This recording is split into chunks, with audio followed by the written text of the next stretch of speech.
ரேவதி,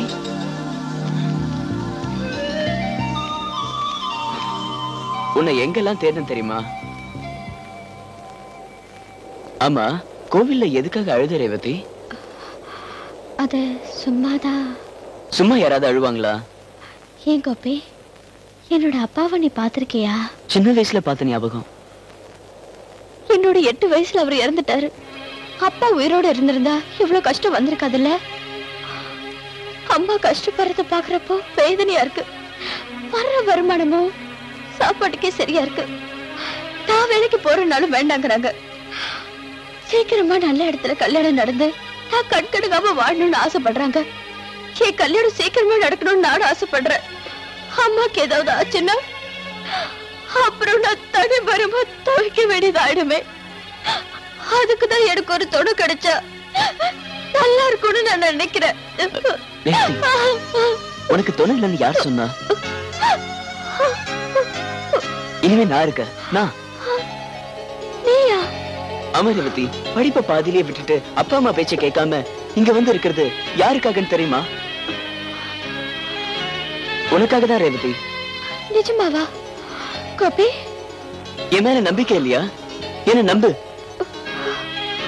சத்தியமா.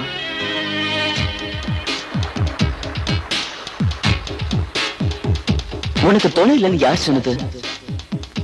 இனிமே நான் இருக்கேன்.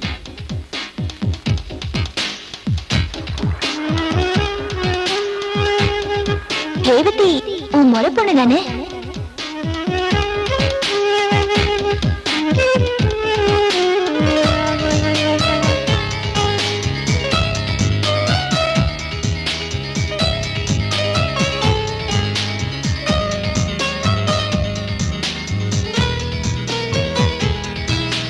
படிப்பை பாதியிலேயே விட்டுட்டு அப்பா அம்மா பேச்சை கேட்காம இங்க வந்து இருக்கிறது யாருக்காகன்னு தெரியுமா? உனக்காக தான் ரேவதி. அவளுக்கு ஏன் நீங்க வெளியில மாப்பிள்ளை தேடுறீங்க? நீயே அவளை கல்யாணம் பண்ணிக்கலாமே.